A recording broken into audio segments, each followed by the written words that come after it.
Baik, bismillahirrahmanirrahim. Untuk materi yang pertama di sini maksudnya pertama setelah UTS, itu adalah, maaf, belum sampai di awal. Nah ini adalah larutan elektrolit dan non-elektrolit, Mbak Mas ya. Baik, jadi larutan ini, maaf, materi ini, sebentar, ininya kok hilang.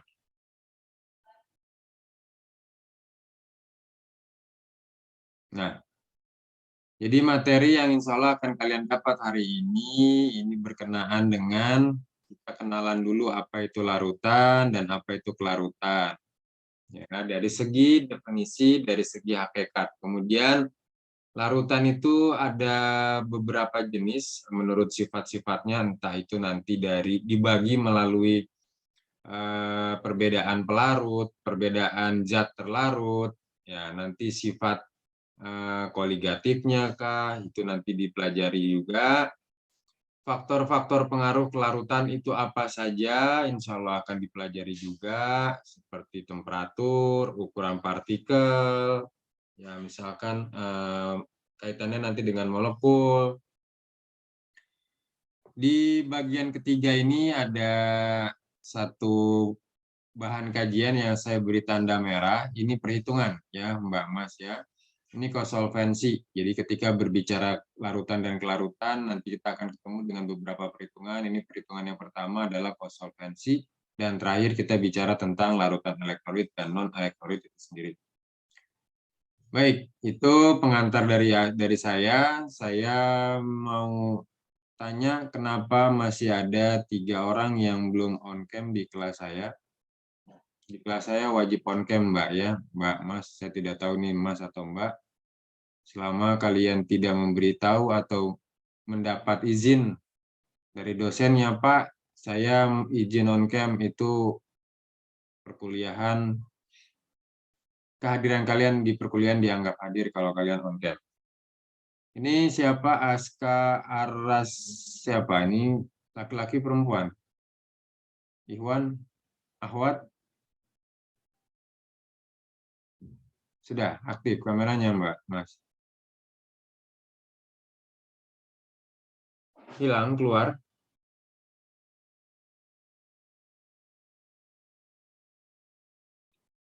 Keluar ya?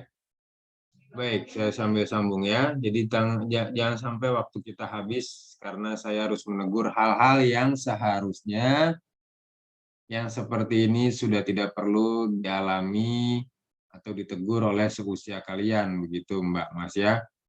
Sekali lagi saya ingatkan, jam kuliahnya resmi, kuliahnya kuliah resmi, walaupun dilakukan di rumah, ini bukan reka-rekaan. Artinya orang tua kalian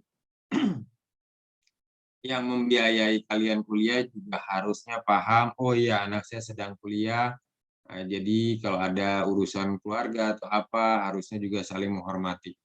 Ya, jadi mohon maaf biasanya saya tidak sungkan ketika nanti di dalam kegiatan belajar mengajar ini ada yang mengganggu pada saat kegiatan berlangsung, entah itu di rumah, disuruh dulu atau apa, kalau tidak mendesak, saya tidak, sepertinya insya Allah saya tidak sungkan untuk menegur anggota keluarga kalian kalau memang kegiatan resmi ini harus terganggu begitu ya. Baik, dan saya terbiasa, insya Allah saya terbiasa untuk membagi perhatian saya antara memberi materi dengan melihat slide satu-satu dari kalian. Begitu Mbak Mas ya, jadi memang syariatnya menuntut ilmu itu harus tawadu, harus serius, ya walaupun tidak perlu terlalu tegang. Baik, itu insya Allah yang akan kita pelajari hari ini. Kemudian kita coba mulai masuk. Kita kenalan dengan larutan dan kelarutan. Apa itu larutan dan kelarutan? Ada tiga pengkategorian, pembagian yang bukan mungkin, sepertinya ini sudah kalian dapat dulu pada saat di SMA. Ya. Harusnya di fisika yang sangat-sangat dasar gitu di tingkat sekolah, kalian sudah dikenalkan apa itu larutan, koloid, dan suspensi, atau yang lebih lebih familiar lagi, mungkin kalau suspensi ini baru mendengar karena ini salah satu istilah yang lazim di farmasi, bukan di istilah umum. Mungkin yang bawahnya yang paling umum kalian mendengar. Sistem dispersi molekular itu untuk jenis sediaan atau bentuk larutan, bentuk sediaan saya terbiasa menggunakan kata sediaan ya, karena kami di farmasetika ini kelompok bidang keilmuan yang paling ujung, kami ini teknokratnya, sehingga nanti bentuk-bentuk sediaan farmasi ini keluarnya atau nanti keilmuannya ada di rumpun kami begitu. Jadi saya selalu terbiasa menggunakan istilah sediaan-sediaan. Sistem dispersi molekular ini untuk bentuk cair. Coba saya tanya kembali, ini Aska perempuan atau laki-laki, Mbak Mas? Perempuan, Pak. Mohon maaf kalau on cam Zoom-nya keluar masuk terus, Pak. Oh, baik. Itu saudara sudah alami selama perkuliahan semester ini atau baru kali ini di kuliah saya, di pertemuan saya, Mbak? Udah selama semester ini, Pak. Oh, berarti saudara tidak pernah tatap muka sama gurunya? Kalau misalnya nggak ada yang share screen, bisa, Pak, on cam. Begitu, baik. Ya, selanjut. Jadi bentuk-bentuk bentuk-bentuk sediaan cair itu ada larutan, kita menyebutnya sistem dispersi molekular, ada sistem dispersi koloidal, dan ada sistem dispersi kasar yang kalau dalam bentuk sediaan farmasi kita mengenalnya suspensi, kalau koloidal itu biasanya nanti di sediaan farmasi kita mengenalnya dengan istilah emulsi. Maaf. Nah, untuk masing-masing rincian dari setiap sistem dispersi silakan kalian baca ya. Insya Allah tidak sulit untuk dipahami karena ini hanya sekedar pengantar yang nanti menjadi penunjang ketika kalian memahami, oh ini larutan, ini koloidal, ini suspensi. Sebetulnya nanti ini ada di pertemuannya tersendiri. Tapi karena bersinggungan jadi saya beritahukan terlebih dahulu. Baik. Yang namanya larutan itu adalah suatu campuran. Jadi kalau sistem dispersi mau diistilahkan ke bahasa Indonesia, mungkin ini yang paling bukan paling tepat atau sesuai ya, yang paling mendekati itu adalah campuran. Jadi ketika bicara sistem dispersi itu berarti kita berbicara suatu campuran, ya. Dan kita sudah bicara dari awal ini bicara wujud cair karena larutan dan kelarutan, artinya campuran ini adalah campuran air bukan campuran padat ya. Jadi samakan dulu persepsinya. Apa itu larutan? Campuran dua atau lebih, dua saja sudah boleh ya.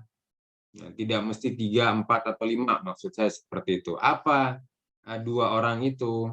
Nanti kita pelajari. Nah, dia itu syaratnya kalau memang dikatakan larutan itu berupa dispersi molekul yang homogen. Homogen ini artinya kalau ini suatu sediaan ada dua orang minimal ya, campuran ini supaya dikatakan campuran minimal ada dua orang. Siapa itu? Yaitu adalah zat terlarut. Dalam istilah asingnya itu sering disebutnya solut, dan ada pelarut pembawa sama, ini solvent. Ya, saya yakin istilah-istilah ini juga kalian sudah sering dengar ya. Kemudian ketika dua orang atau dua komponen ini berada dalam suatu sistem, begitu, lantas terjadi suatu kondisi larutan ini menjadi jernih, anggap saja, karena anggap contoh langsung saja ya, biar mudah dibayangi. Gula pasir atau garam, bentuknya padat, dimasukkan, kemudian tidak sama sekali ada wujud padatan yang terlihat. Semuanya larut, jernih, sempurna. Nah, itu kategori larutan atau yang kita nisbatkan sebagai dispersi molekul homogen. Ketika ada endapan, namanya juga endapan, berarti ada dua fase, ada fase cair, Ternyata masih ada fase padat, misalkan mengendap di bawah. Nah, itu istilah yang dipakai pasti adalah heterogen. Kenapa? Karena ada dua fase di situ. Jadi kalau homogen itu satu fase, ya sama. Sama kayak kalian kalau jalan-jalan ke hutan-hutan pemerintah yang memang diperlakukan khusus, seperti hutan karet itu biasanya disebut hutan homogen. Kenapa? Karena hutannya ditanami hanya karet saja, hanya pinus saja. Pohonnya biasanya jaraknya rata, ya, ditanamnya rata seperti itu. Sama. Jadi itu larutan, ya, 2 atau lebih. Nah, lebihnya siapa, Pak? Kan katanya tadi boleh 2, tapi saya penasaran, kalau lebih itu siapa? Misalkan di dalam, pelarutnya di sini air,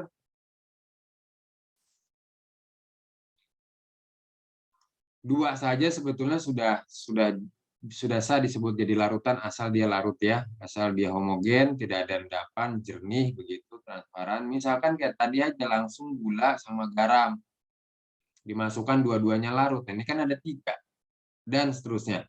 Yang penting syaratnya dia homogen, jernih, nah itu terkategori sebagai dispersi molekular atau larutan. Kalau dia sudah mulai keruh seperti susu, nah ini dispersi koloidal, kita menyebutnya sediaan emulsi. Ya, nanti silahkan ke bawahnya dibaca. Yang terakhir, kalau sampai ada endapan atau partikel kasar yang sama sekali tidak bisa larut, ya kita menyebutnya sebagai sediaan emulsi. Kayak misalkan apa ya? Kopi ya, bukan kopi instan, kopi biasa, kopi bubuk biasa, kalian seduh, itu kan nanti ada bagian di bawah kopinya, air di bagian atas, begitu ya. Itu adalah suspensi.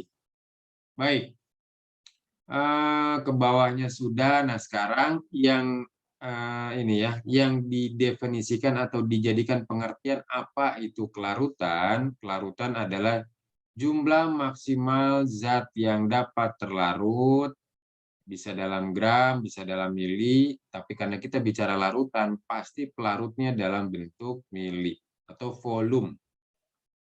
Gitu ya, kalau yang ini sudah dibahas tadi. Sekali lagi, kelarutan adalah jumlah maksimum zat yang dapat terlarut baik dalam bentuk padatan, makanya satuannya gram atau bobot, atau dalam bentuk cairan lagi, makanya ini satuannya volume. Di dalam sejumlah pelarut. Baik, saya yakin tidak paham atau belum paham. Itu yang saya inginkan ya, supaya apa? Kalau orang sudah merasa paham, kecenderungan untuk belajar itu biasanya jadi kurang. Ada sih orang yang ketika dia sudah paham sesuatu, dia malah ingin menambah pengetahuannya yang lain. Saya rekap di sini jadi satu, Mbak, Mas, tadi yang tadi ya. Mirip sebetulnya kalau kalian ingat-ingat sekali lagi, jumlah maksimum zat yang dapat larut dalam sejumlah pelarut. Ini bedanya posisinya saja. Yang ini ini mirip sama yang tadi ya, cuma tidak ada gram atau milinya saja. Nah, sekarang kalau bicara kelarutan dalam versi USP, USP itu apa? United States of Pharmacopoeia. United States of Pharmacopoeia, ya. Apa ini? Ini Pharmacopoeia punya Amerika. Jadi nanti kalau kalian belum kenal dengan Pharmacopoeia, mungkin karena bukan dari SMK begitu ya. Semua anak farmasi wajib punya Pharmacopoeia. Wajib ya. Pharmacopoeia kita saat ini adalah Pharmacopoeia 6 tahun 2020.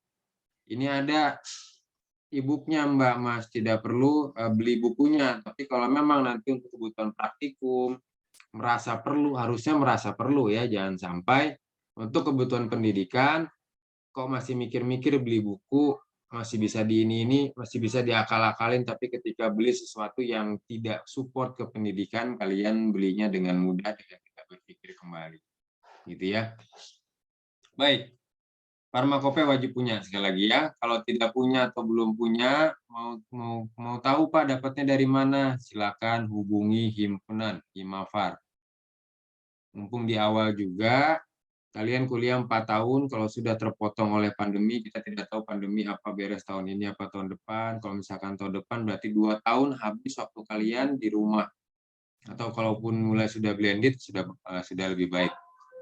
Maksudnya apa? Jangan sampai waktu 4 tahun perkuliahan kalian tidak mengikuti organisasi. Rugi sekali, Mbak, Mas ya. Jadi saran saya, kalian kuliah itu harus ikut organisasi. Kenapa? Alhamdulillah eh, saya beberapa kali ya punya bimbingan anak wali juga yang kebetulan langsung ketua himpunan, kahimnya ya. Sepertinya tidak hanya di kita saja, di Unpad, di ITB, di tempat saya kuliah dulu. Saya kuliah dulu di Jakarta, Mbak, Mas ya. Saya kuliah dulu di Universitas Pancasila, Jakarta Selatan, Lenteng Agung. Ini fakultas farmasinya adalah fakultas farmasi swasta pertama di Indonesia. Gitu ya. Baik. Nah, kayaknya sama semua. Kalau dari universitas manapun, ketika perusahaan menerima CV, kurikulum vitae, ternyata dibaca kalian ketua himpunan, itu jarang sekali susah kerjanya, Mbak, Mas ya. Anak wali saya dua-duanya belum apoteker, tapi ketua himpunan. Ketika lulus sudah langsung dapat kerjaan dan jadi supervisor begitulah ya. Baik. Jadi itu tambahan dari saya. Ketika perusahaan melihat tidak mesti ketua himpunan ya, oh punya pengalaman organisasi. Artinya apa sih? Artinya dia punya nilai lebih. Nilai lebih apa? Dia bisa bekerja sama dengan yang lain. Baik, di USP dikatakan sejumlah mililiter pelarut di mana akan larut 1 gram zat terlarut. Nah, ini bahasa sederhana pendek. Kalau kalian hafalkan 100%, yakin saya kalian bisa hafal. Kalau ini pertanyaannya cuma ditanya, apa itu pengertian kelarutan, pengertian konsentrasi menurut USP? Gitu ya. Sejumlah mililiter pelarut di mana akan larut 1 gram zat terlarut. Maaf, ini definisi dari kelarutan bukan konsentrasi. Ya. Kalau belum jelas di bagian atasnya. Yakin kalian pasti 100% benar jawabnya karena kalaupun dihafal pendek sekali. Tapi pertanyaannya, kalian paham tidak tulisan ini artinya apa? Sejumlah mililiter pelarut di mana akan larut 1 gram zat terlarut. Ya. Jadi jangan sampai saya pun tidak ingin punya mahasiswa atau murid ketika hafal suatu ayat atau hafal suatu kalimat, tidak perlu jauh-jauh dulu ke ayat Al-Qur'annya, tapi tidak paham artinya apa. Ibarat kata tubuh tidak ada ruhnya. Kalian cuma hafal casingnya. Paham ya? Kalau ini tidak ada ruhnya, kalau kalian hanya menghafal tapi tidak paham, itu maksudnya apa? Jadi sama kayak tubuh casing tidak ada ruhnya. Baik. Tuntutan kita sebagai seorang muslim cara belajarnya itu membaca yang tidak terlihat, Mbak, Mas. Apa sih, Pak? Kok saya makin tidak paham? Saya loncat dulu sebentar aja ya. Dalam bulan Ramadan ada malam di mana malam ke-17 itu diturunkan ayat suci Al-Qur'an ya, bukan Al-Qur'annya langsung tapi 5 ayat pertama Al-Alaq. Ada ayat yang disebut-sebut di sana sebagai, kita lebih kenal familiar sebagai surat Iqra, padahal suratnya Al-Alaq. Maksudnya apa sih saya cerita ini? Kita lihat kondisinya, Mbak, Mas ya. Rasulullah ummi, ya, tidak diperkenankan bisa baca dan bisa tulis karena kalau Rasulullah diperkenankan bisa baca dan tulis nanti akan jadi fitnah lagi. Oh, itu kitab suci yang dibikin sama Muhammad. Karena Muhammad bisa baca dan bisa menulis. Jadi kalau selama nih kalian pernah mendengar Nabi Muhammad buta huruf, tidak bisa baca, tidak bisa tulis, hanya sekedar dihafal, tidak ngerti hakikatnya itu, Mbak, Mas ya. Yang saya pelajari seperti itu. Jadi Nabi Muhammad memang tidak diperkenankan bisa baca dan tulis supaya nanti tidak ada orang-orang yang memfitnah beliau, oh Al-Qur'an itu rekayasa tulisannya Rasulullah seperti kitab-kitab sebelumnya. Walaupun orang-orang di luar sana juga mungkin banyak yang tidak tahu kalau Nabi Muhammad itu ummi, ya, tetap masih diponisnya bisa baca sehingga Al-Quran itu direkayasa atau dibuat-buat oleh Rasulullah. Kemudian pada saat disuruh baca, perintah Iqra ini kan artinya baca. Disuruh baca ke Nabi yang ummi, itu pertanyaan pertama. Memang Allah tidak tahu Rasulullah ummi? Kasih tahu. Ini ada hakikat berarti, ada hikmah di sini. Kemudian disuruh baca tapi tidak ada tulisannya. Baca tapi tidak ada tulisannya, hanya dilisankan saja oleh malaikat Jibril. Tanda tanya dong. Yang kedua, gelap ya. Malam-malam padahal Allah bisa memberikan wahyunya dalam kondisi terang. Bukan di dalam gua, di tempat yang nyaman ya. Kemudian ada tulisannya, terlepas Nabi Muhammad itu Allah tahu dia tidak diperkenankan bisa baca dan tulis. Intinya apa? Dari awal memang Allah memberitahu cara belajar Iqra itu yang dibaca bukan tulisan, karena tidak ada tulisannya. Dan Allah tahu Nabi Muhammad tidak bisa baca. Artinya kita itu memang harus membaca yang dibalik tulisan, bukan yang berbentuk tulisan. Jadi kembali ke sini, intinya kita tuh disuruh menjadi ahli hikmah, membaca yang tersirat, bukan yang tersurat saja. Makanya pergantian siang dan malam itu ada tanda-tanda kebesaran Allah untuk apa? Untuk orang yang mau berpikir, orang yang mau baca. Ya. Sekarang kita cari tahu tulisan apa di balik ini. Ada tulisan apa? Nah, itu yang disuruh Iqra, karena kita tidak membaca tulisan, tapi di balik ini ketika disuruh baca Iqra sama malaikat Jibril, artinya apa? Disuruh baca sesuatu yang tidak terlihat, yang tidak ada tulisannya. Ini kalau saya tulis begini Mbak Mas ya.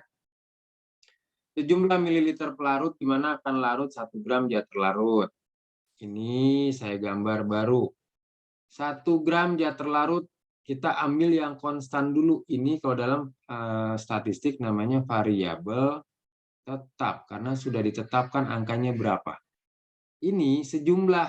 Ini kata kuncinya dulu biar kalian ngerti. Oh, sejumlah berarti tidak ada angkanya Mbak Mas. Nanti berapapun milinya, ya itulah dia angkanya. Artinya ini variabel bebas. Bisa berapapun, bisa 10 mili, 100 mili.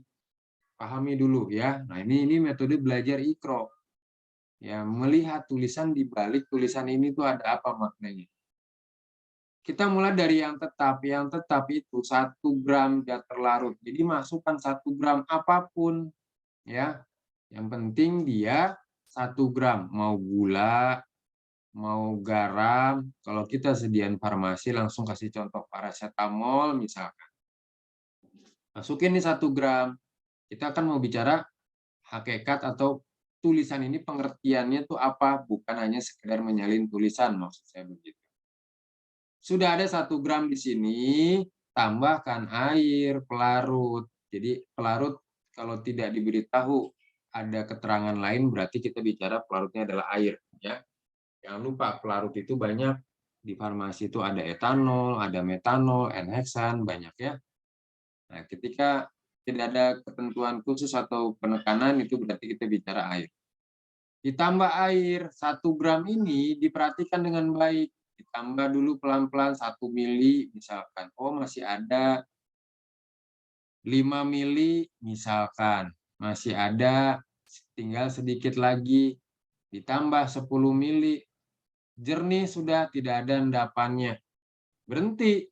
Oh, berarti ini anggap saja ini gula ya. Berarti 1 gram gula kalau mau larut butuh 10 mili. 10 mili. Gitu. Nah, ini dikatakan sejumlah. Paham ya? Saya ulang. Garam misalkan, garam lebih mudah larut.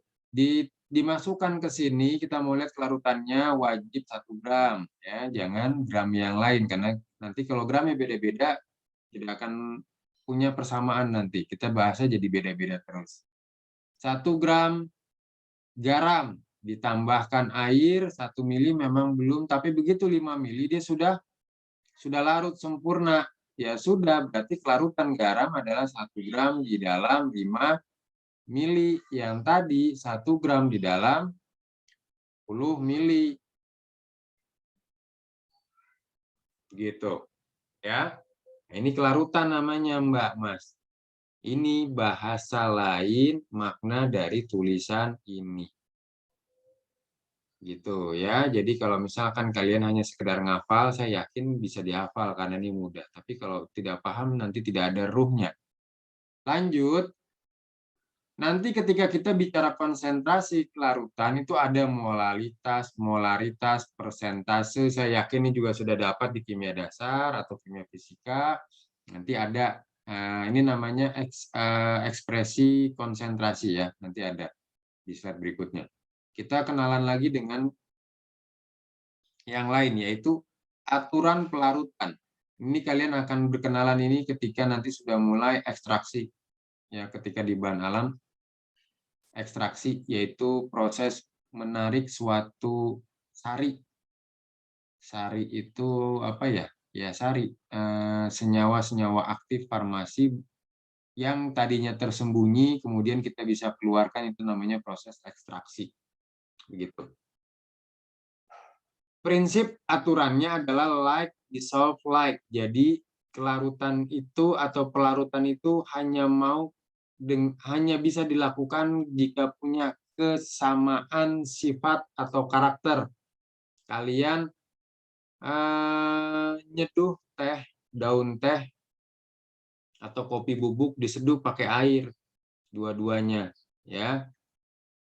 Diseduh pakai air jadilah seduhan kopi atau seduhan teh.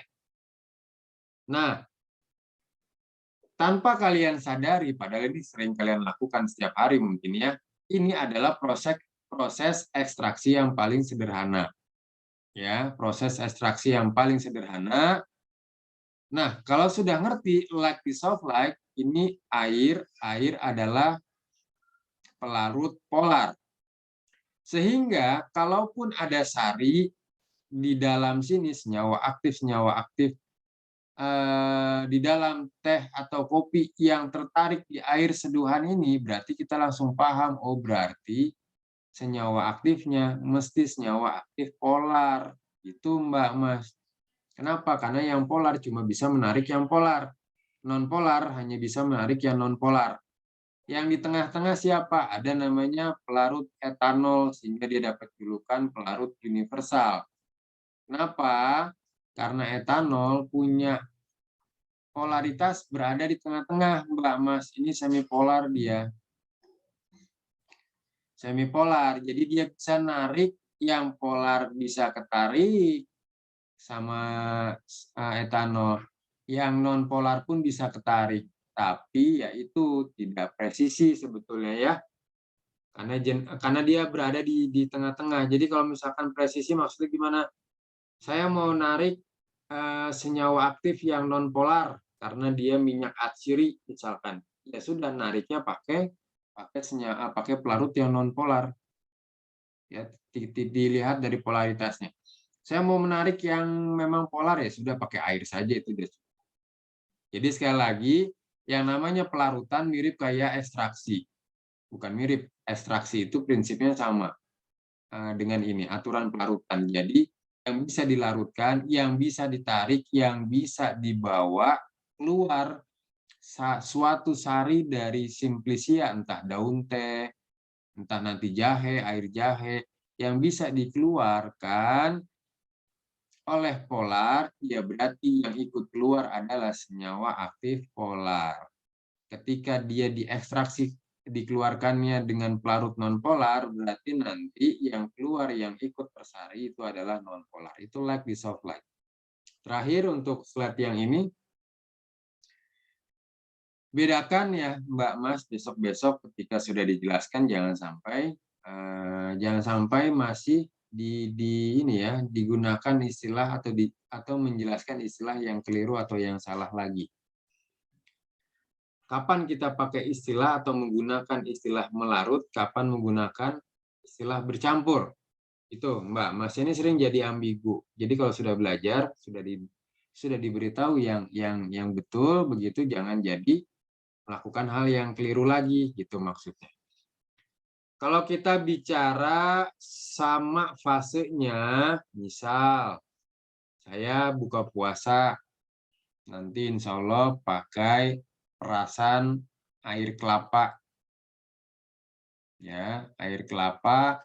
Kemudian supaya menjalankan sunnah karena baginda Rasul bilang berbukalah dengan yang manis, saya tambahkan gula, pasir. Ini kondisi pertama. Kondisi kedua, saya tambahkan gula merah. Ya, gula merah, tapi gula merahnya sudah jadi larutan atau sudah dicairkan. Ini kondisi kedua. Nah, kita bahas ketika kondisi pertama dan kondisi kedua, itu nanti aplikasi dari penggunaan yang tepat, istilah yang mana, yang melarutkan atau bercampurkah, ini analoginya.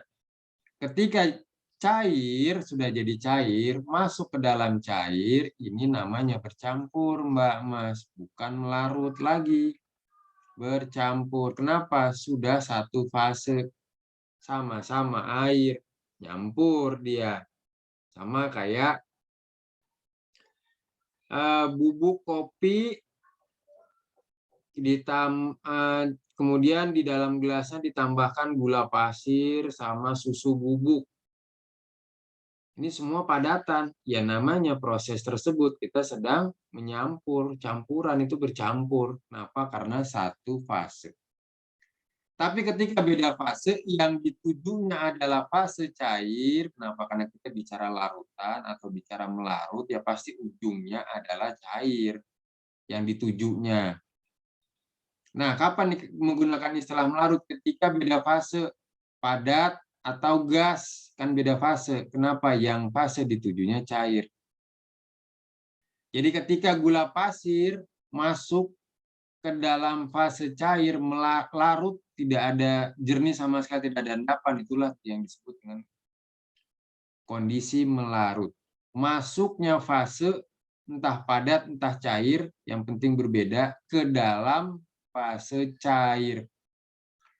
Kalau masih mengendap gitu ya, masih ada endapannya, itu tidak bisa kita bilang masuk. Jadi dikatakan masuk itu artinya gula pasir atau garam itu sudah tidak bisa kita lihat lagi ada endapannya dan larutan ini menjadi jernih. Sehingga kalau ini gelasnya kesenggol, jatuh, terciprat, setiap tetes cipratannya itu sudah ada rasanya asin atau garam. Atau manis maksud saya, gitu ya. Nah, itu artinya dia terdispersi merata, artinya tersebar merata sampai tingkat molekular kalau jernih seperti itu. Baik, jadi itu penggunaan istilah melarut. Jadi kalau cair dengan cair itu bercampur, padat dengan padat bercampur, gas dengan gas juga kalau bertemu dalam suatu sistem, ini istilah yang dipakai adalah bercampur menurut fisika. Dalilnya apa? Nanti kalian lihat. Etanol di dalam farmakope, jadi kalau kalian tadi masih bingung, saya belum jelaskan, lupa. Maaf ya. Pak, farmakope dikatakan kitabnya farmasi, memang isinya apa sih? Kan saya belum pernah buka, Pak, karena saya dari SMA. Sama, saya juga dari SMA. Jadi tidak terlambat, mulai dari sekarang kalian mulai harus punya dan buka-buka. Ini farmakope, Mbak Mas. Kumpulan dari monografi zat-zat aktif farmasi, paracetamol, asam mefenamat, dan lain-lain. Apa yang dijelaskan? Detail, Mbak Mas, ya, dari mulai pemberian. Dari yang paling kecil, bobot molekulnya berapa, struktur atau rumus kimianya, rumus bangunnya seperti apa, kemudian kelarutannya, pemberiannya, sebuk, hablur, misalkan, atau kristalin, kemudian penetapan kadarnya bagaimana, itu semua yang ada di farmakope. Jadi tidak mungkin kuliah farmasi tidak punya farmakope. Itu Mbak Mas ya. Nah, ini etanol di dalam farmakope dikasih tahu etanol dapat bercampur dengan air dalam berbagai konsentrasi. Tulisannya bercampur. Itu dalil saya. Sama ketika kita berdalil kan kita harus ada landasannya. Ketika kita farmasis, kitab kita adalah farmakope, ya diambil dari sana yang jadi pustaka primer. Ketika kita bicara tentang fikih, ya dalil pertama kita harus dari Al-Quran, kemudian dari hadis, baru ijma ulama. Nah, seperti itu. Jadi, etanol cair, ini cair. Kata yang digunakan bercampur, bukan larut. Larut itu kalau beda fase. Selesai, kita baru di slide awal-awal nih, Mbak Mas ya.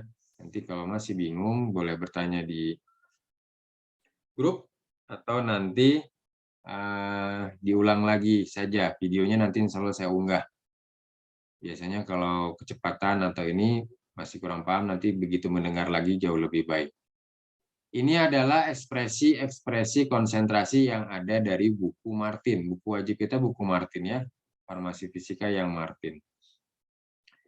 Sudah punya e-booknya belum, Mbak Mas? Bisa ada yang ketika ditanya, bisa ada yang langsung. Belum, Pak. Belum punya. Ya, baik. Belum. Nanti dikasih ininya ya, dikasih linknya ya. Farmakope sudah punya, Mas? Belum, Pak. Belum, Pak. Baik. Ada yang dari SMK, Mbak Mas di sini? Ada, Pak. Apa? Mas Dafa? Saya, Pak. Rizal, Pak. Baik. Rizal punya farmakope? Punya, Pak, tapi edisi 4, Pak. Edisi 4 tahun berapa, Mas? Tahun berapa tuh? 19 berapa lupa? 94. 9. Ya, Iya, 94 ya. 94. Setelah itu ada farmakope 5, setelah itu ada farmakope 6. Ya baik, minimal sudah kenal. Pasti sudah kenal kalau yang dari SMK. Insya Allah nanti coba saya diingetin ya di grup, supaya minta, nanti saya bikin di Google Drive, jadi kalian tinggal unduh masing-masing tautannya. Ya. Kalau bisa juga kalian komunikasi dengan himpunan ya, walaupun semester 1, tingkat 1 kalian harus punya. Syukur-syukur sudah ada yang mulai keinginan untuk masuk ke himpunan. Itu penting sekali untuk menambah wawasan. Tidak hanya wawasan, sebetulnya yang paling prinsip ketika kalian ikut organisasi itu yang disukai oleh para perusahaan itu adalah kemampuan menekan ego. Kenapa? Ketika di organisasi itu masanya kalian konflik dalam tanda kutip.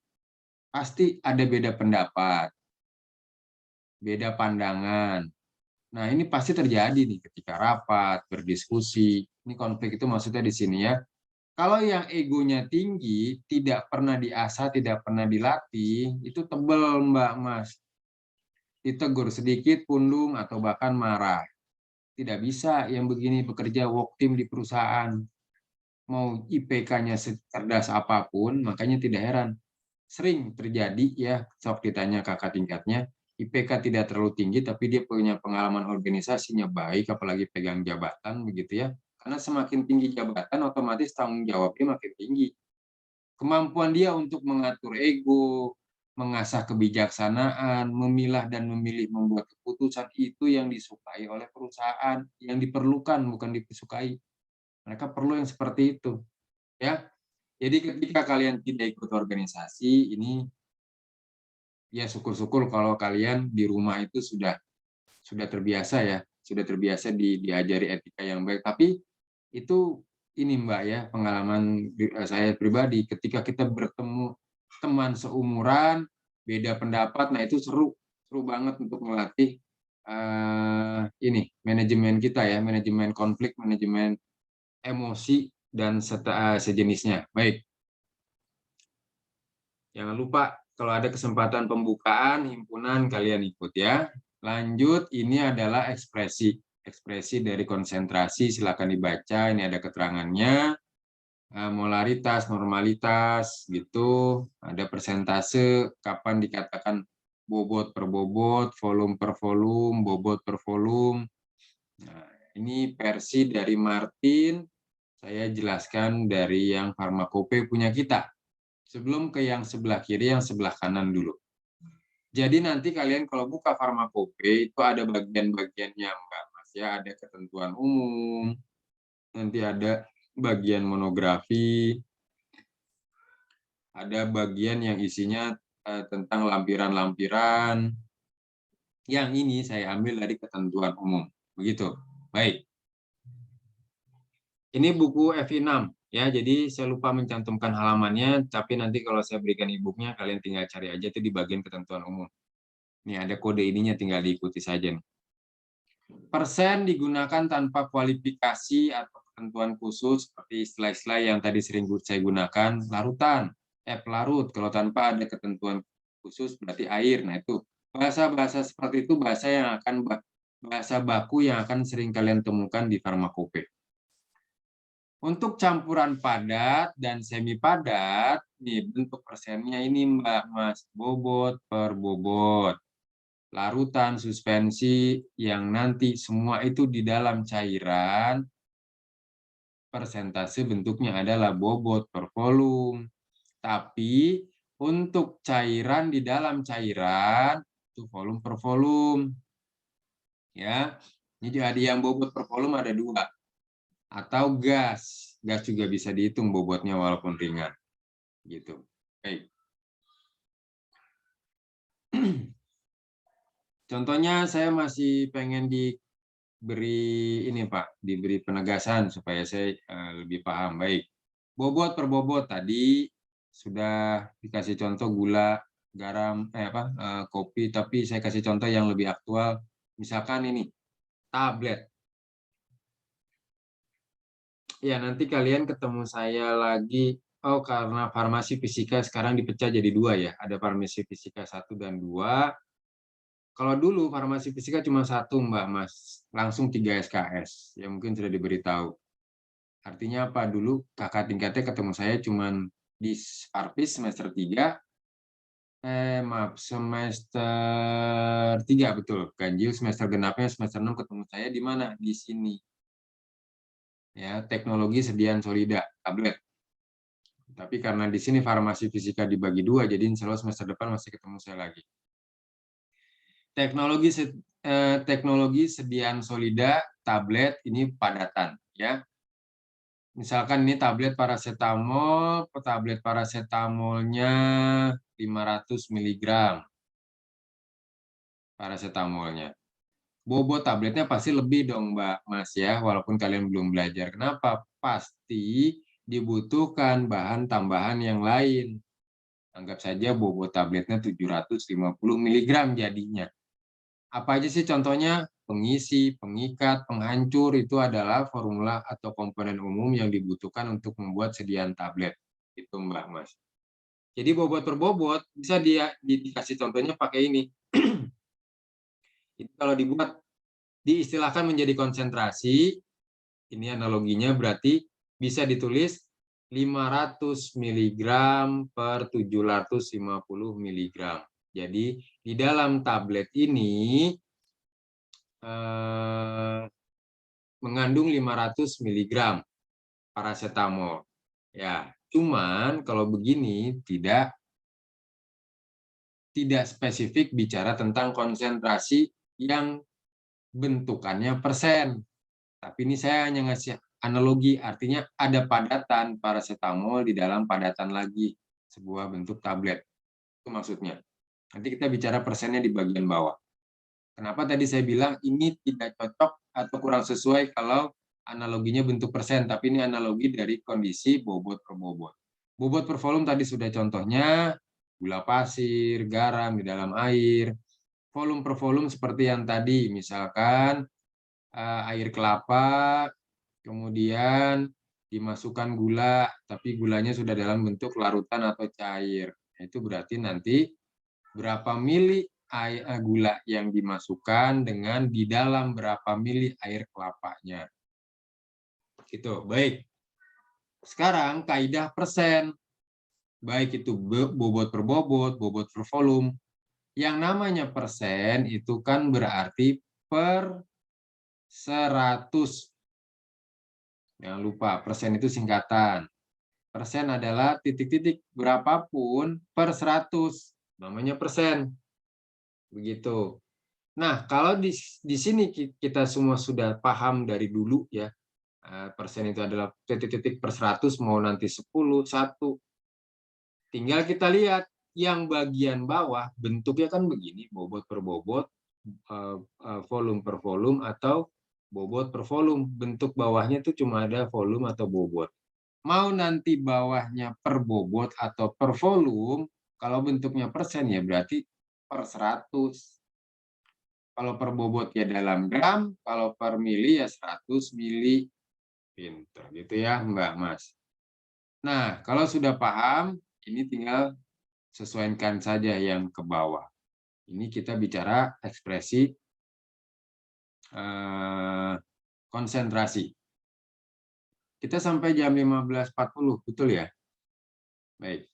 Nah, sekarang sebagai seorang farmasis harus paham apa bedanya dosis, apa bedanya konsentrasi.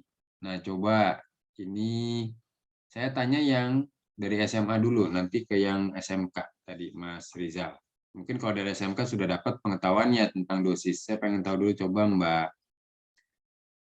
Mbak Alti Syafani. Saya suka nanya-nanya ya kalau di kelas. Jadi saya selalu minta on cam karena syariatnya harus ngobrol itu enak kalau sambil bertatap wajah. Enggak, Mbak Alti Syafani, bisa diterima suara saya? Iya, Pak. Bisa. Nah, baik.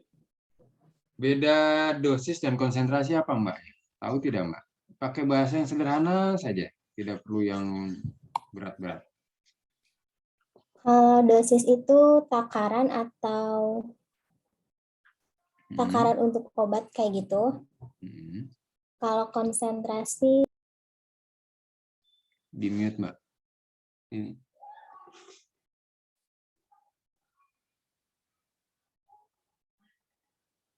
Mic-nya dibuka aja kalau lagi diskusi, Mbak.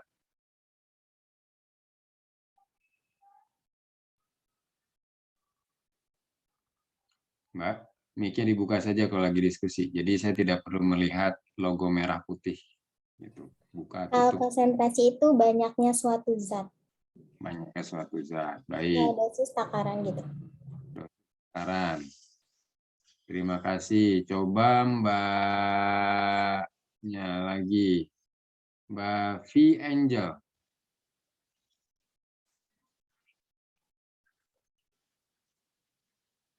Sama pertanyaannya, silakan pendapatnya apa, Mbak?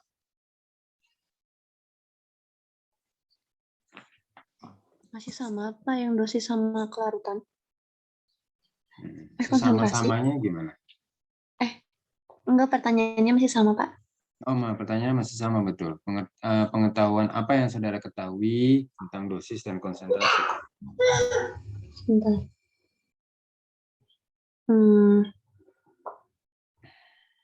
Kok kayak kalau dalam obat dosis? Obat dosis? Ya, kayak takaran sih, Pak. Baik. Apa terus? Kalau konsentrasi,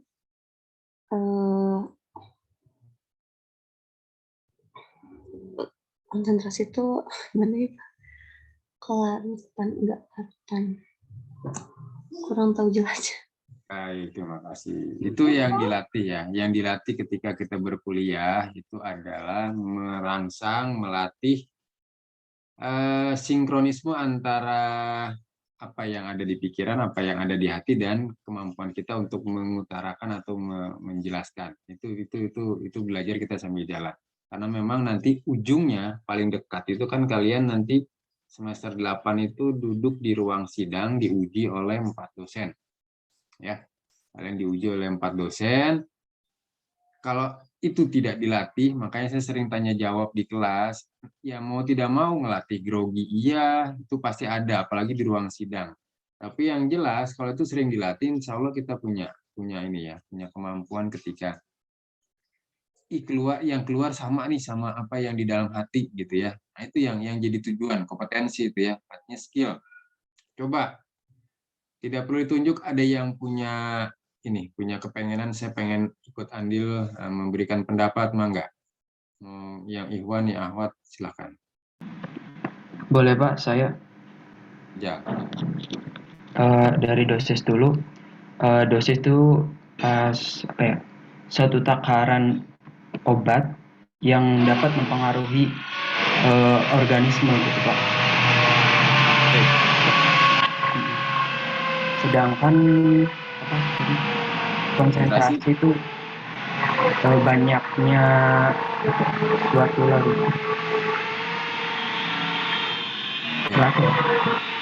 Ukurannya apa ya? Ukurannya menggambarkan banyaknya zat dalam suatu larutan, Pak. baik. Ya, Oke, Pak. ya, terima kasih. Ya, Mbak, Mas ya, ada lagi mau coba sebelum saya rangkum. Ini jadi penting mumpung masih tingkat dasar ya. Jadi kalian nanti ke depannya tidak gagal paham. Oke, nanti sambil saya latih lagi dengan pertanyaan-pertanyaan yang lainnya. Dosis dan konsentrasi, jadi yang namanya pendidikan yang baik, apalagi sudah tingkat kuliah ya, itu kami diajari supaya tidak memberikan jawaban.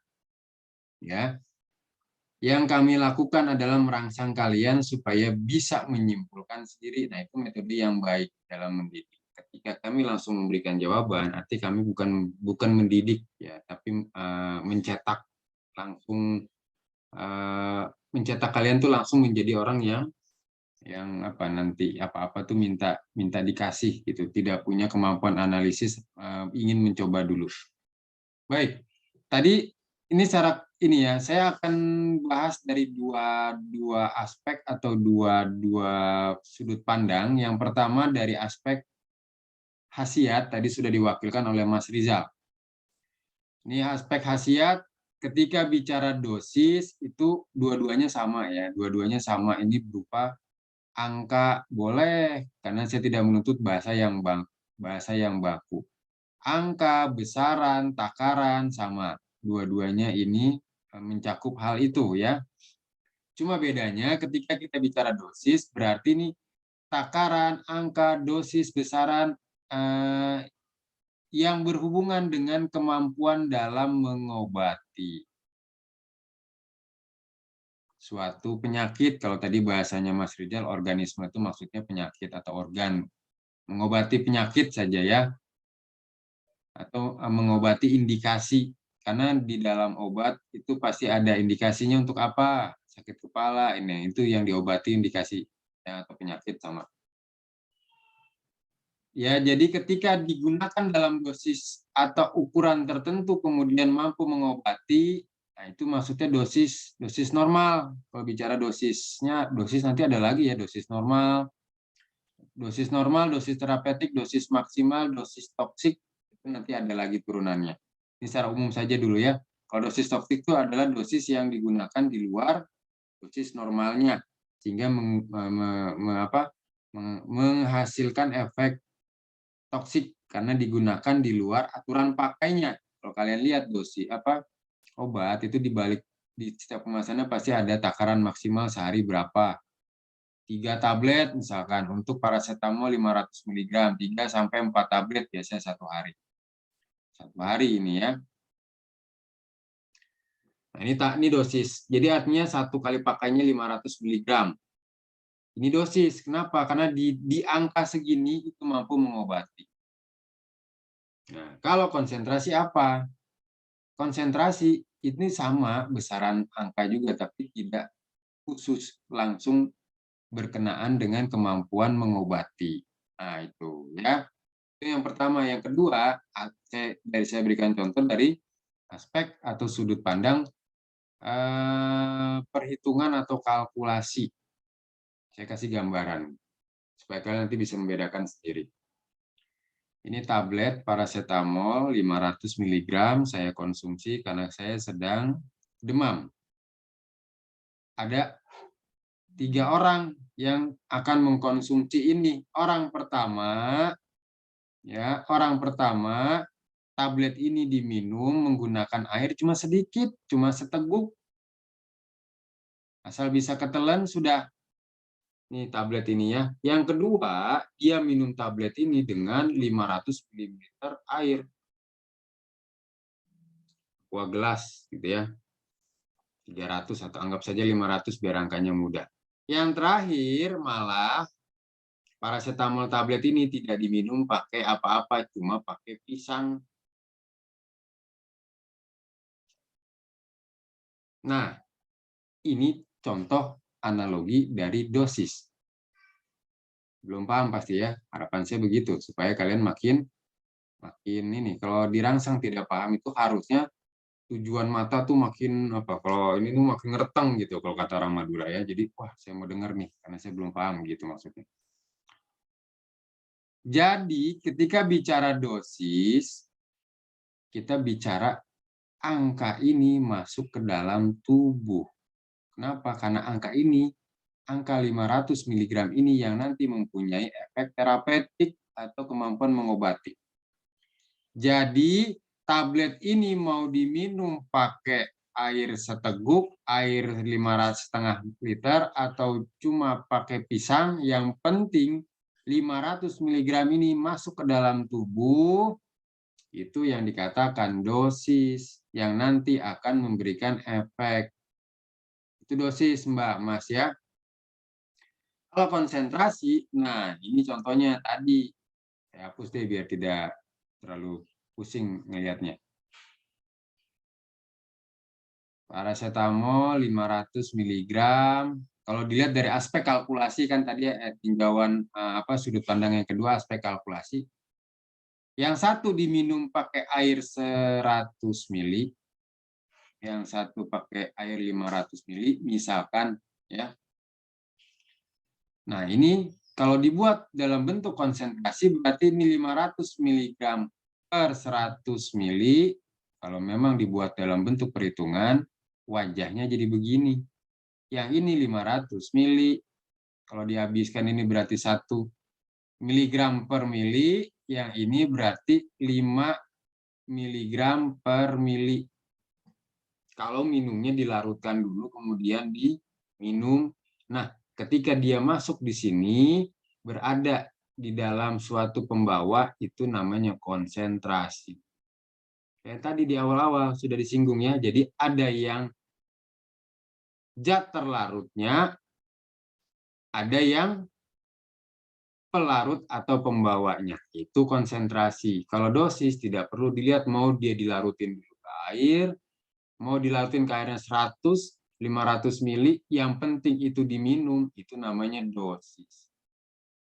Tapi kalau kita bicara konsentrasi, ketika dimasukkan, kalau ketika mau diminum, dimasukkan dulu ke dalam air 100 mili, 500 mili, walaupun tidak ada yang melakukan itu ya, ini analogi saja karena pahit pasti.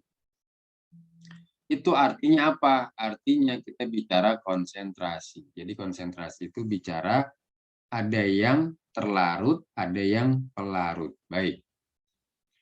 Nah, itu yang tadi kita bicarakan di sini dari tadi ya. Bentuknya saja nanti dirubah dalam bentuk persen. Nah, sekarang sebelum masuk ke sini saya pastikan lagi konsep larutan atau kelarutan ya. Dalam pemahaman saya, untuk memudahkan kalian, saya dulu begini merasa mudah, mudah-mudahan buat kalian juga mudah. Tapi ketika kita bicara kelarutan, itu sama seperti bicara, analoginya begini Mbak, Mas. Kalau masih belum paham, ini mudah-mudahan jadi lebih. Kalau sudah paham, jadi lebih paham. Ini mobil sedan. Ya. Ini penumpang yang bisa menempati mobil sedan. Secara pabrikasi, dia maksimal kemampuan mengangkut 5 orang. Sedan. 5 orang ya, per sedan. Jadi, sedan ini siapa? Sedan ini pembawa atau pelarut. Kalau di luar negeri biasanya suka disebutnya vehicle. Vehicle, kalau dalam bahasa Inggris, ini artinya kendaraan, Mbak Mas. Tapi kalau dalam jurnal-jurnal farmasi, vehicle ini kamu artikan sebagai pembawa. Ya, jadi bahasa Inggris umum, bahasa Inggris farmasi beda. Ya. Vehicle, kalau kamu nemunya di koran, di pengetahuan umum, ini kendaraan. Kenapa disebut kendaraan? Ya ini persis konsepnya. Jadi pelarut itu pembawa, sama kayak mobil sedan. Hanya punya kemampuan disetting oleh pabrik hanya mengangkut 5. Tiba-tiba kamu kedatangan orang, total semua sama kamu 6. Apa yang terjadi kalau naik mobil sedan? Yang terjadi adalah yang 5 bisa naik, karena itu kemampuan maksimal dia. Yang 1 orang tidak boleh naik, ditinggal. Kalau dalam kejadian proses pelarutan, misalkan paracetamol 1 gram butuh larut di dalam 100 ml air. Ini sudah ada 100 ml. Artinya apa? Yang bisa dibawa oleh 100 ml ini hanya 1 gram paracetamol saja. Tiba-tiba kamu masukin ke sini 1,5 gram. Apa yang terjadi? 1/2 gramnya langsung ngendep, Mbak Mas, karena tidak bisa dibawa. Sama kayak yang tadi, ketinggalan nih, tidak bisa dibawa. Paham Mbak Mas ya? Ya, coba diulang Mbak Dalifa Fatiana. Dari yang mana, Pak? Dari yang terakhir saja Mbak, 1/2 menit atau beberapa detik yang lalu. Baik, untuk kelarutan kan Pak ya? Ya. Jadi kelarutan itu maksudnya kalau apa ya, standarnya itu misalkan dalam sebuah sedan itu kan pabrikasinya 5 orang. Nah berarti itu kelarutannya, sedangkan kalau misalkan ditambah melebihi itu berarti yang sisanya itu ditinggal gitu kan, kayak 5. Jadi kalau misalkan ditambah 6 orang berarti yang ditinggal 2 gitu. Sama dengan kalau dalam larutan gitu Pak. Jadi dalam satu pelarut itu bila ditambahkan zat terlarut lebih banyak gitu dari standarnya, dari yang dia bisa, maka sisanya itu yang berlebihnya itu akan tertinggal atau mungkin jadi endapan. Seperti itu Pak. Baik. Sudah selesai urusannya di rumah? Kenapa Pak? Ya, tadi urusannya sudah selesai yang di rumah. Sudah Pak, tadi ada yang masuk mau ngambil sesuatu Pak. Ya, makanya saya tanya. Sudah selesai berarti ya? Ya Pak. Ya, baik. Ya, jadi yang terakhir saya luruskan Mbak Mas ya, sekalian buat Mbak Dalifa ataupun yang lain yang tadi kelewat. Jadi kalau dikatakan kelarutan paracetamol 1 gram di dalam 100 ml, artinya butuh 100 ml untuk melarutkan 1 gram paracetamol. Ya. Jadi kalau di sini sudah disiapkan kendaraannya 100 ml, paracetamol hanya bisa dilarutkan, kalau dalam istilah mobil analoginya ini hanya bisa di bawah 1 gram. Kalau andai kata tiba-tiba kalian masukkan 1,5 gram, ini yang tadi Mbak Dalifa agak kelewat ya. Artinya apa? 1/2 gram ini langsung mengendap, Mbak Mas. Gitu ya. Kenapa? Sekali lagi, karena dia maksimalnya cuma bisa mengangkut atau melarutkan 1 gram. Begitu. Baik, ini nanti sambil jalan supaya waktu tidak habis. Di dalam farmakope, istilah kelarutan ada 7, Mbak Mas. Ya, setiap orang mungkin punya cara dalam metode dalam membantu proses penghafalan. Ya, tipikal orang yang jujur saja tidak kuat hafal tuh letterless gitu ya. Jadi saya selalu membuat cara-cara tertentu untuk memudahkan saya dalam proses penghafalan, karena ada hal-hal yang memang harus dihafal selain hal-hal yang memang harus dihitung atau pemahaman begitu. Ini ada 7 sebagai kata kunci pertama, tengah-tengahnya berarti yang ini, agak sukar larut. Ini tips untuk menghafal. Ini harus dihafal ya. Kenapa? Ini mesti keluar di ujian. Jadi kalau sudah saya tulis begini, berarti memang penting untuk kalian hafal. Ya, di tengah-tengahnya dari 4 itu kan 7, ke atas 3, ke bawah 3. Jadi nanti agak sukar larut, diingat saja, oh berarti nanti Di atas itu larut, mudah larut, dan seterusnya. Yang penting tengah-tengah ini agak sukar larut, supaya nanti ke sini kan tinggal ngikutin saja. Tips pertama, ini posisi agak sukar larut yang ada di 4. Yang kedua, itu angkanya. Nah, ini seringan lupa dulu kakak tingkatnya. Yang dihafal itu diingatannya cuma ada angka 0 ke 1. Nah, nanti dari 1 lanjutnya itu per 10, per 10, per 10. Keliru Mbak Mas ya, ada angka 30. Ini yang sering kelewat. Ya, ini yang sering kelewat. Ya, karena namanya juga ngapalnya buru-buru tidak pakai trik begitu ya. Dianggap mudah, sering malah jadi kebablasan. Gampang ini mah dihafalin mudah. Nah, angka 30 pertama itu ada di tengah-tengah. Yang ini, di sentral ini yang 4. Ya, gitu ya. Depannya sini semua udah. Ya, ini kan 0. Bukan 0, kurang dari 1 lah gitu ya. Ya 0 sih sebetulnya. 1, 10, nah ini 30 ini di yang tengah. Sisanya naik lagi 100 dan di atasnya. Gitu ya. Jadi kalau apal di sini yang keempat 30, pasti di pojok sini 30. Kalau apal di sini 30, pasti ke sininya tidak mungkin 1000. Kenapa? Karena dari 30 pasti ujungnya ke 100 dulu dong. Ini kan mesti apal sendiri. Kalau ujungnya 30, pasti sininya nggak mungkin langsung 0 atau 1 dong. Pasti ke 10 dulu. Nah gitu ya. Baik, itu tips. Sekarang coba Mbak Sabila Faisa Syuraya.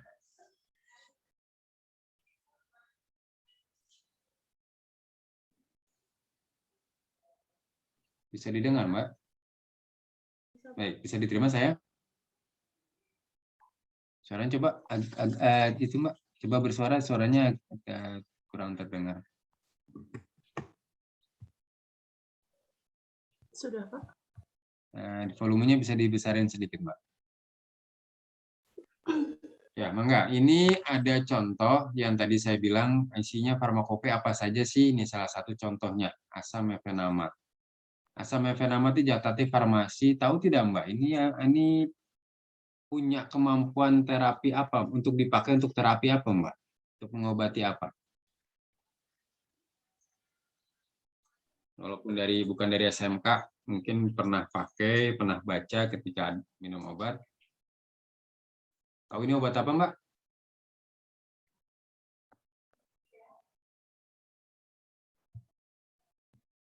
Ayo agak cepat waktunya biar tidak habis. Saya kurang tahu, Pak. Nah, begitu nggak apa-apa. Namanya belajar, jangan pernah takut salah.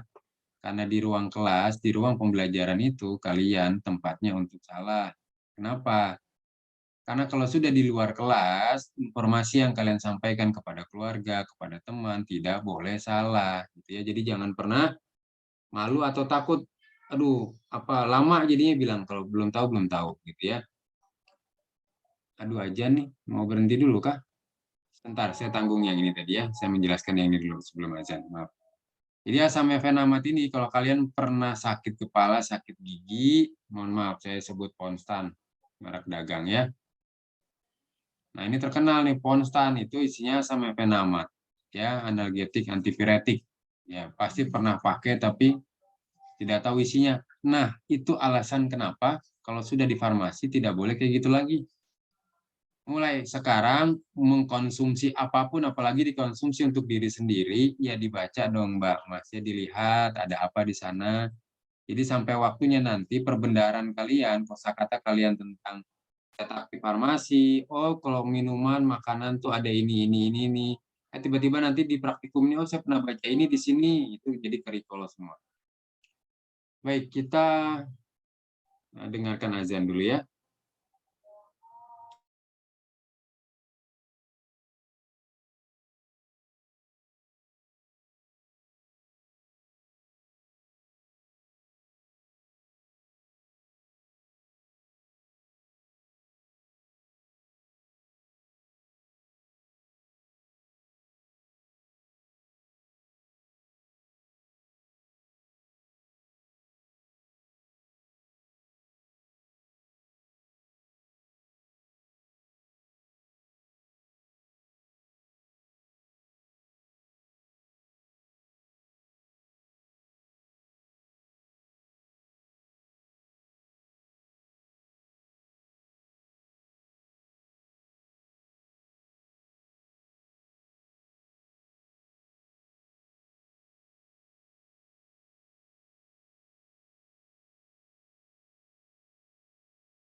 Ya baik, kita sambung lagi ya. Karena ajannya beda-beda, berganti-gantian. Tapi yang tadi sudah saya niatkan untuk didengar itu sudah selesai. Ini tinggal masjid-masjid yang lain. Tadi terakhir di Mbak siapa ya? Faiza atau Sabila panggilannya Mbak? Sabila, Pak. Hah? Sabila. Maaf, belum terdengar. Dibuka aja mic-nya Mbak. Tidak perlu tutup, buka. Nabila, Pak. Oh, Nabila, baik.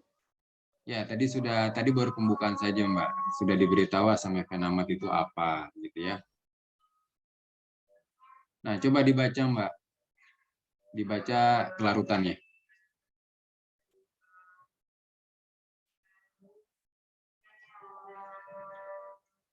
Dibaca aja, biar semua bisa mendengar.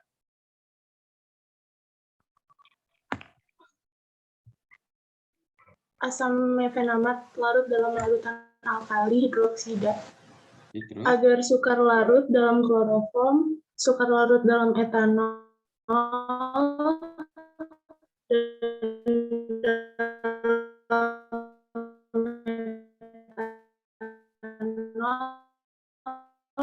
praktis tidak larut dalam air. Baik.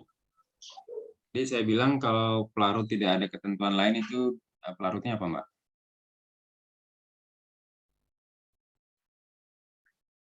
Apa? Ya, kalau pelarut tidak ada ketentuan lain itu berarti kita membicarakan pelarut apa? Air, Pak. Air. Kenapa air? Kenapa air jadi penting ketika kita membahas tentang bentuk sediaan farmasi?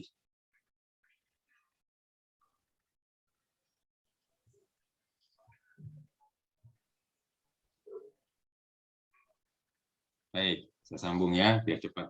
Waktunya sudah mau habis ya, terima kasih Mbak. Jadi air ini selalu jadi pemeran penting ketika kita bicara sediaan farmasi. Sebab, jangan lupa, hampir berapa ya, saya tidak berani mempresentasikan, cuma dominasi dari rute pemberian atau cara memberikan obat. Rute pemberian obat itu adalah via oral atau lewat mulut, kemudian masuk ke pencernaan. Ya, dibandingkan bentuk yang lain, apa injeksi, ada topikal, kita mengenal istilah-istilah ini nanti sambil jalan. Topikal itu salep, krim, gel, ada lewat rektum, itu yang supositoria, yang kalau susah BAB, kemudian injeksi yang pembuluh darah di otot, dan sebagainya. Ini dominasinya, bentuk sediaan tuh ini, artinya lewat mulut diminum masuk ke saluran pencernaan. Jadi air akan selalu menjadi pemeran utama ketika bicara obat. Kenapa? Karena kita tidak bisa minum yang lain. Pelarut lain kita tidak bisa, apalagi etanol, metanol. Metanol malah beracun ya. Jadi ini kita perlu punya kepentingan khusus untuk mengetahui zat aktif itu larut di dalam air atau tidak. Ada apa memang? Yang paling dekat adalah, saya loncat dulu sebentar. Nih, Mbak, Mas ya, jadi supaya paham dulu. Ada proses, mungkin sudah dengar atau mungkin belum, saya sepertinya sih sudah ya di KBK yang lain. ADME, absorpsi, distribusi, metabolisme, ekskresi. Nah, kalau di farmasetika itu sebelum absorpsi ada tahap yang pertama namanya liberasi. Liberal, asal katanya bebas. Jadi liberasi adalah proses pembebasan, dalam hal ini adalah proses pelepasan zat aktif farmasi. Dari mana? Dari matriks obatnya. Kalau dia bentuknya tablet ya berarti tabletnya hancur, kemudian pecah, setelah pecah zat aktifnya keluar. Nah, itu proses liberasi. Gitu ya. Jadi itu dulu perspektifnya dipahami. Baik. Nanti baru bisa diabsorpsi. Saya loncat lagi. Di sini ada BCS. BCS itu ada 4. Disolusi tinggi di larut dalam air, tinggi di permeabilitas. Sebelum saya balik ke slide yang tadi. Jadi obat akan selalu berhadapan, bertemu dengan dua orang ini saja dulu yang penting kalian untuk pahami di tingkat dasar. Jadi obat akan selalu bertemu dengan cairan biologis, notabene adalah air, dan membran biologis yang notabene adalah lipid. Ini saja dulu dihafal. Diingat, nanti paham sendiri sambil jalan. Ketika kita minum, obat masuk ke saluran pencernaan, yang kita kenal dengan lambung. Nah, cairan lambung itu air. Ini yang akan ditemui oleh obat untuk pertama kali. Sehingga kalau kita bicara tablet, cairan lambung inilah nanti yang akan jadi tempat tablet hancur sebelum dia bisa melarut, sebelum dia bisa melakukan tahapan-tahapan selanjutnya. Gitu ya. Jadi setelah ketemu air, cairan lambung, apa yang dilakukan? Jalurnya itu kan nanti terus turun sampai ke usus, Mbak Mas. Jadi kalau via oral, proses absorpsi itu terjadinya di usus. Ya, diabsorpsi di usus. Nah, di usus itu supaya dia bisa diabsorpsi, obat harus mampu melewati namanya membran biologis. Membran biologis itu lipid. Jadi kalau minum obat, minum tablet, selama dia belum bisa melewati membran, artinya dia belum dikatakan sah kalau kita menyebutnya, oh obatnya sudah diserap oleh tubuh, diabsorpsi, itu belum, Mbak Mas. Ya, jadi dikatakan obat, sah dikatakan obat yang saya minum tadi sudah diserap sama tubuh, itu kalau kita bisa memastikan dia sudah melewati membran biologis. Kenapa? Kalau sudah melewati membran biologis, ini pintu gerbangnya, selanjutnya apa? Masuk pembuluh darah. Gitu. Masuk di pembuluh darah, tahapannya apa? Itu distribusi. Ini jalan tolnya. Ini absorpsi di mana? Membran biologis, pintu gerbangnya. Kalau dia bisa lewat, ini adalah lipid, aman. Ya, sampai situ aja dulu. Kita kembali lagi yang tadi. Nah, jadi ada ada larut, ada agak sukar larut, ada sukar larut, ada praktis tidak praktis tidak larut. Ada 4 level istilah kelarutan asam mefenamat dari 7. Ini semua ada 7. Jadi ini contoh yang bagus menurut saya. Nah, sekarang kita coba pahami, Mbak Mas. Yang sampai ini hanya jadi bacaan, hafal kalian, bisa nulis jawaban ini, tapi tidak ngerti ini maksudnya apa, atau tidak ada ruhnya begitu. Kita ambil yang ini saja dulu. Praktis tidak larut dalam air. Ya, biar saya tidak tanya ini ya. Waktunya sudah mau habis, saya agak cepat aja sebentar ya.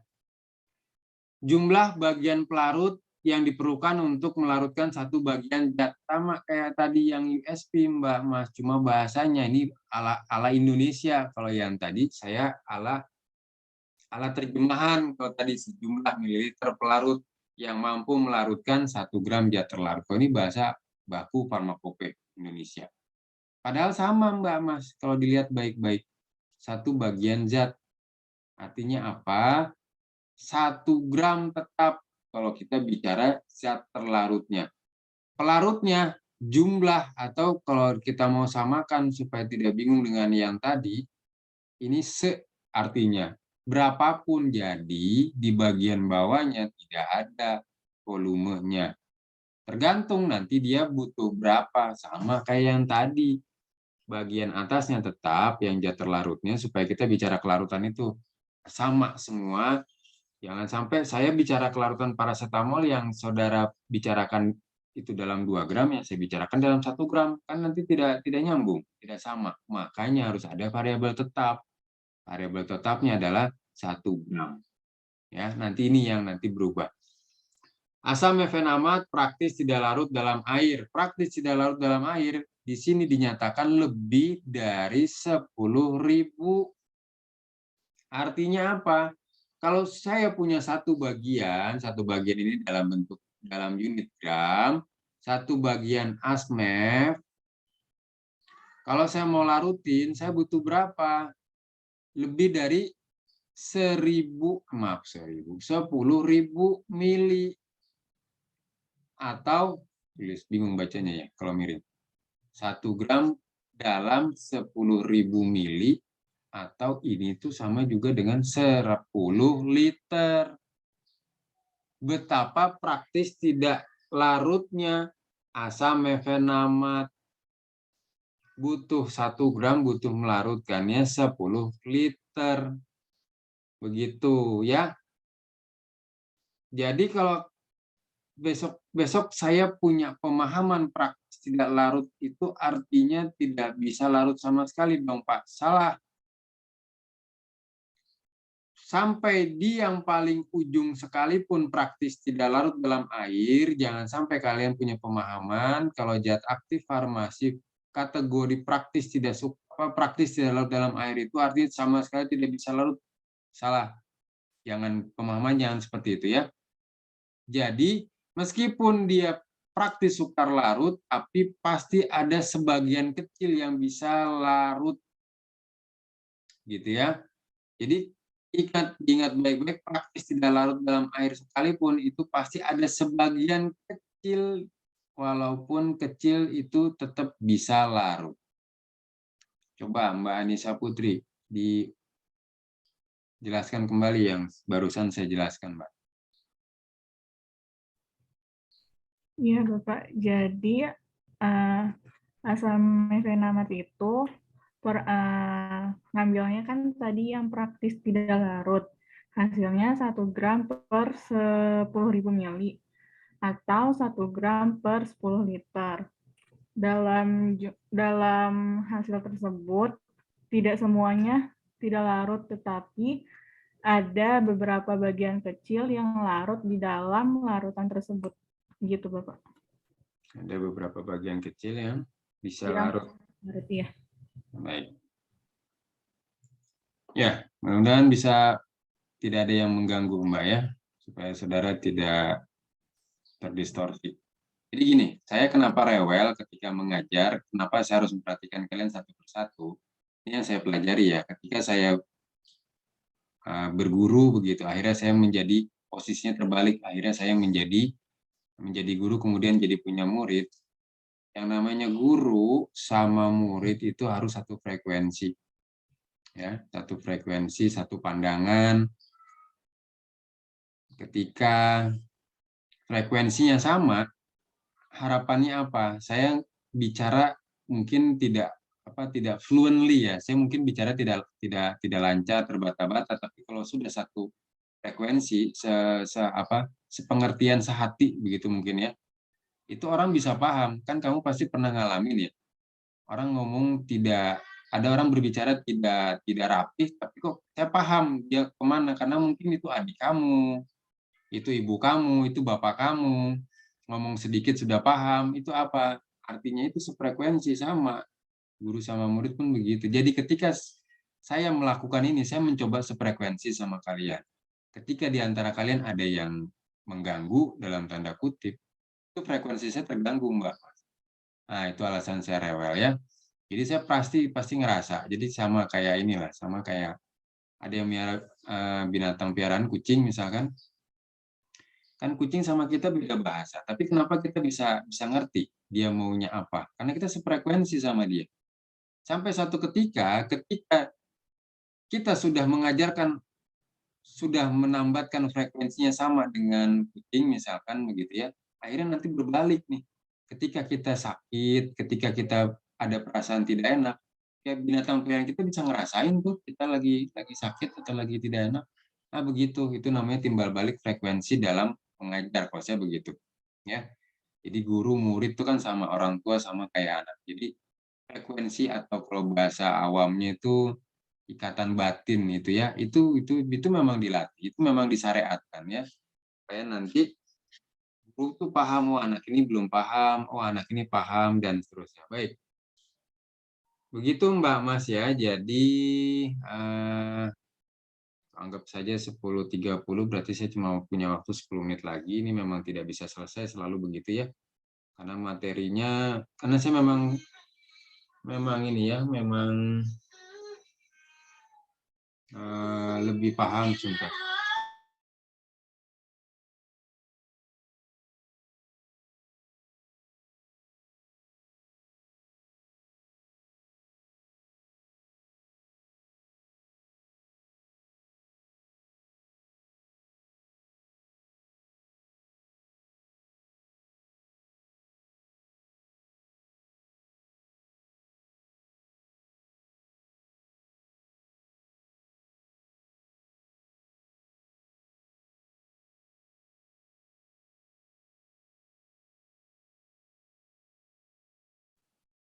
Ya maaf, barusan saya marahin anak saya naruh handphone di sini. Itu saya nggak suka kalau saya ngajar diganggu ya. Sama seperti halnya dengan kalian juga. Baik, jadi praktis tidak larut dalam air seperti itu kondisinya.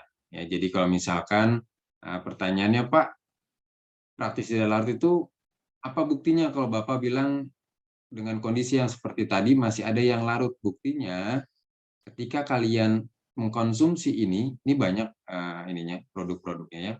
Coba tadi siapa Mas Rizal tahu tidak? Nggak apa-apa menyebut nama produk dagang. Yang isinya asam fenamat. Siapa tidak Mas? Selain Ponstan. Asmef Pak. Kalau nggak salah Asmef. itu yang generik. Itu generik. Baik. Ada lagi yang lain? Tidak. Kurang tahu Pak. Baik. Ya, terima kasih. Jadi tadi ini sambil jalannya. Kalau kalian nanti besok-besok melihat obat, nama dagang maaf, nama di kemasannya itu sesuai nama kimia atau nama yang di farmakope itu namanya obat generik Mbak Mas ya. Jadi misalkan asam efenamat tulisannya asam efenamat, paracetamol tulisannya paracetamol, amoksisilin tulisannya amoksisilin begitu. Itu namanya semua obat kategori obat generik karena dijual dalam nama generik atau nama kimianya. Kalau kayak amoksisilin, tulisannya di kemasannya amoksan, nah ini namanya merek dagang, Mbak Mas, seperti yang tadi Ponstan, banyak sekali ya namanya ya. Nah buktinya, kalau tadi dibilang praktis tidak larut itu masih ada yang larut, ketika kalian mengkonsumsi asam efenamat, alhamdulillah, nyerinya, demamnya turun. Artinya apa? Dia bereaksi, Mbak Mas, memberikan efek terapi. Paham ya? Nah, itu maksudnya. Itu dalilnya. Jadi nanti tugas kita sebagai seorang formulator, di waktu yang tersisa, kita itu akan selalu berhadapan. Nah, ini kesini aja dulu ya. Kita akan selalu berhadapan dengan ini. Zat aktif farmasi itu didominasi oleh BCS, pertama didominasi oleh bentuk padatan. Jadi kita sebagai seorang formulator akan selalu berhadapan dengan zat aktif ketika kita buat jadi sediaan, zat aktifnya itu bentuknya padatan, bukan didominasinya bukan dalam bentuk cair atau apalagi gas, ini sedikit sekali ya. Dominasinya padatan. Dan zat aktif farmasi padatan ini didominasi oleh BCS kelas 2. Apa itu? Yaitu kelarutan di dalam airnya rendah, tapi permeabilitasnya tinggi. Apa itu permeabilitas? Permeabilitas itu kemampuan melewati membran. Membran apa yang dilewati? Membran biologis. Memang kenapa kalau obat berhasil melewati membran biologis, ya berarti obatnya berhasil diabsorpsi, berhasil diserap. Batasan dia diserap itu ketika dia mampu melewati membran biologis. Hubungannya sama permeabilitas apa?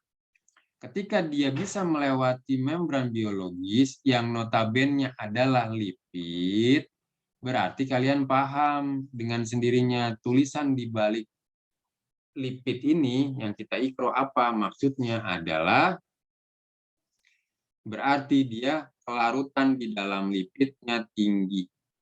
Maaf, tulisan di balik permeabilitas itu adalah kelarutan di dalam lipid.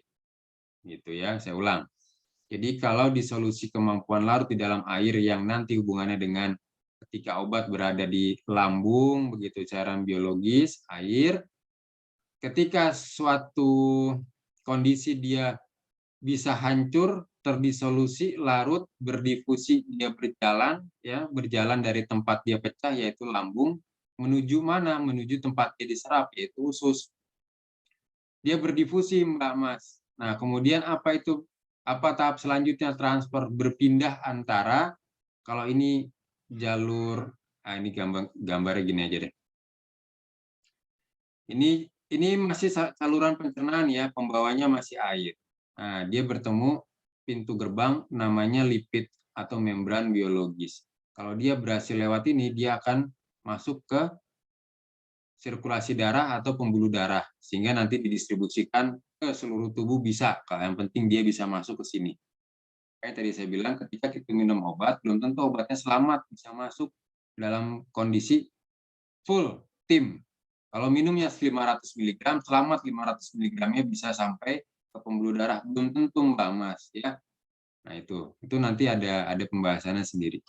Jadi ketika dia bisa lewat, artinya dia punya kemampuan melarut di dalam lipid. Jadi bahasa lain, ketika permeabilitasnya tinggi, kemampuan melewati membrannya tinggi, dengan bahasa lainnya berarti dia kemampuan larut di dalam lipidnya tinggi. Seperti itu, ya. Jadi kita sebagai seorang formulator akan selalu ketemu dengan BCS kelas 2. Asam efenamat itu salah satu contohnya. Ini buktinya, kelarutan di dalam airnya rendah. Tadi malah praktis tidak larut. Tapi kelebihannya apa? Permeabilitasnya tinggi. Artinya kalau yang penting dia bisa dibantu proses melarut di dalam airnya menjadi lebih baik, nanti ketika dia ketemu pintu gerbangnya adalah lipid, karena dia BCS kelas 2, dia akan mudah masuk. Begitu. Jadi tugas kita apa? Menghadapi kondisi dia kelarutannya rendah di dalam air, di dalam lambung. Ini yang jadi penting kenapa belajar farmasi fisika, karena kita akan bertemu dengan mayoritas BCS kelas 2 zat aktifnya padatan. Sedangkan obat rute yang paling banyak oral, diminum. Kalau sudah berbicara ya hal-hal yang diminum, entah nanti pada saat minum minta bantuan air, entah kalau misalkan bentuknya memang bentuk sediaan cair, apalagi ya larutan, sirup, bahasa umum-umumnya ya, emulsi, suspensi, ini kan pembawanya air semua. Karena ini yang bisa diterima oleh tubuh dan halal, begitu ya. Sehingga kita akan selalu bertemu dengan tantangan bagaimana mencari solusi zat aktif yang didominasi sukar larut dalam air bisa jadi sediaan farmasi oral yang baik, begitu untuk pertemuan hari ini. Jadi bagaimana caranya? Ya itu tadi, misalkan dengan kosolvensi, nanti kita belajar dengan menambahkan surfaktan, hal-hal yang bisa dilakukan untuk meningkatkan kelarutan, itulah yang nanti kita pelajari supaya ini jadi senjata. Ini jadi senjata, oh saya farmasis, nanti suatu saat kalau sudah dapat praktiknya, saya akan melakukan proses formulasi sediaan obat. Ketika melakukan proses sediaan obat, bentuk yang paling banyak itu adalah rute sediaan oral, harus berhadapan dengan air, padahal dia sendiri sukar larut di dalam air. Begitu ya, jadi nanti ke depannya akan belajar teknik-teknik atau apa saja yang bisa kita lakukan ketika berhadapan dengan zat aktif seperti itu. Baik, karena waktunya sudah habis, silakan kalau ada yang bertanya, tapi di grup karena waktunya sudah 2 menit lagi. Kita baca doa tutup majelis dulu, Mbak Mas. Bismillahirrahmanirrahim. Subhanakallahumma wa bihamdika asyhadu an la ilaha illa anta astaghfiruka wa atubu ilaik.